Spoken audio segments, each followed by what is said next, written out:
وإذ قال الله يا عيسى ابن مريم أأنت قلت للناس اتخذوني وأمي إلهين من دون الله قال سبحانك ما يكون لي أن أقول ما ليس لي بحق إن كنت قلته فقد علمته تعلم ما في نفسي ولا أعلم ما في نفسك إنك أنت علام الغيوب ما قلت لهم إلا ما أمرتني به أن يعبدوا الله ربي وربكم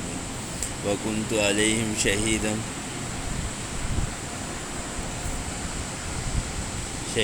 ما دمت فيهم فلما توفيتني كنت أنت الرقيب عليهم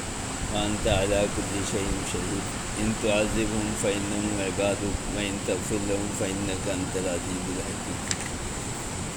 قال الله هذا يوم ينفع الصادقين صدقهم لهم جنات تجري من تحتها الأنهار خالدين فيها أبدا رضي الله عنهم ورضوا عنه ذلك الفوز العظيم لله ملك السماوات والأرض وما فيهن وهو على كل شيء قدير صدق اللہ۔ اللہ تعالیٰ حضرت عیسیٰ علیہ السلام سے فرمائیں گے کیا تم نے لوگوں سے کہا تھا کہ اللہ کو چھوڑ کر میری اور میری عبادت کو معبود بنا لو؟ تو حضرت عیسیٰ علیہ السلام کہیں گے کہ اے اللہ آپ کی ذات پاک ہے، یہ کس طرح ممکن ہو سکتا تھا کہ میں ایسی بات کہتا جس کے کہنے کا مجھے حق حاصل نہیں تھا۔ اگر میں نے ایسی بات کہی ہوتی تو یقیناً آپ کو علم ہوگا، جو کچھ میرے دل میں ہے اسے بھی آپ اچھی طرح جانتے ہیں، اور میں نہیں جانتا کہ آپ کے علم میں کیا ہے۔ آپ تمام پوشیدہ باتوں کا ابدی علم رکھتے ہیں۔ میں نے اس سے زیادہ کچھ نہیں کہا جو آپ نے مجھے حکم دیا تھا۔ میں نے یہی کہا کہ اے لوگو اللہ کی بندگی کرو جو میرا بھی رب ہے اور تمہارا بھی رب ہے۔ جب تک میں ان کے درمیان رہا تو اس سے باخبر رہا،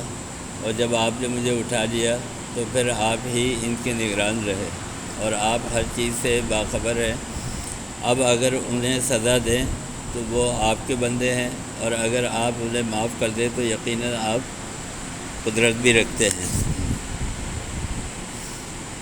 ایک تو اللہ تعالیٰ کے سامنے اور ان کی قوم کے سامنے قیامت میں حضرت عیسیٰ علیہ السلام اپنی برات کا اظہار کر دیں گے، اور قیامت کے دن اسی لیے حساب کتاب کا دن ہے کہ اس وقت جو آدمی بیان کرے گا وہ جو دل کے اندر کی بات ہوگی وہی بیان کرے گا۔ یہاں پر تو آدمی اس طرح کر سکتا ہے کہ اس کے دل میں کچھ اور بات ہو اور وہ اس کا اظہار کچھ اور کر دے، لیکن وہاں ایسا نہیں ہوگا۔ وہاں وہی جو دل کے اندر ہوگا وہی اس کی زبان کے اوپر آ جائے گا۔ اسی طرح جب قبر میں آدمی حساب کتاب کے اندر جواب دے گا تو جو اس کے اندر ہوگا وہ اس کی زبان پر آ جائے گا۔ اگر ایمان اس کے اندر ہوگا تو اس کی زبان پر آئے گا، اور اگر ایمان اور عمل نہیں ہوگا تو اس کی زبان کے اوپر وہ کلمہ نہیں آئے گا۔ تو اسی لیے اللہ تعالیٰ وہاں سب کے سامنے حضرت عیسیٰ علیہ السلام سے گواہی دیں گے کہ حضرت عیسیٰ علیہ السلام نے کوئی ایسی بات نہیں کی تھی، کوئی ایسی تعلیم نہیں دی تھی کہ ان کو اور ان کی عبادت کو معبود بنایا جائے۔ تب اللہ تعالیٰ فرمائے گا یہ وہ دن ہے کہ سچے لوگوں کو ان کی سچائی نفع دے گی، ان کے لیے وہ باغات ہیں جن میں نہریں ہیں جہاں وہ ہمیشہ ہمیشہ رہیں گے۔ اللہ ان سے راضی ہوا اور وہ اللہ سے راضی رہے، یہ بہت بڑی کامیابی ہے۔ اللہ ہی تمام آسمانوں اور زمین کا اور جو کچھ اس میں ہے اس کا مالک ہے، وہی ہر چیز پر تمام قدرتیں رکھتا ہے۔ حضرت عیسیٰ علیہ السلام نے اشارے میں اپنی امت کے لیے سفارش کی تھی، اور حضور اکرم صلی اللہ علیہ وسلم نے بھی سفارش کی تھی۔ یہ جو آیت ہے ان تعذبهم فإنهم عبادك وإن تغفر لهم فإنه غفور الرحیم فإنك أنت العزیز الحکیم۔ ایک مرتبہ تہجد پڑھ رہے تھے حضور اکرم صلی اللہ علیہ وسلم، تو ساری رات حضور اکرم صلی اللہ علیہ وسلم نے یہی ایک آیت پڑھ کے گزار دی، اور دعا کرتے رہے اپنی امت کے لیے کہ اے اللہ اگر تو ان کو عذاب دے تو تیرا اختیار ہے، لیکن اگر تو ان کو بخش دے تو تیرا ہاتھ پکڑنے والا کوئی۔ ساری رات روتے رہے، ساری رات تہجد میں اس ایک آیت کو پڑھ کے امت کے لیے جو ہے سفارش کی ہے، حضور اکرم صلی اللہ علیہ وسلم نے۔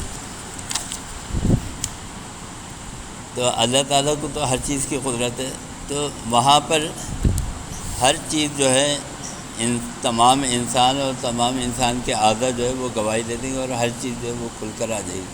تو لہذا جو ہم یہاں پر عمل کریں گے اور سچے دل سے کریں گے وہی وہاں پر ہمیں اجر ملے گا۔ اللہ تعالیٰ ہمیں رات کو اللہم ارنا الحق حقا وارزقنا اتباعہ وارنا الباطل باطلا وصلی اللہ تعالی علیہ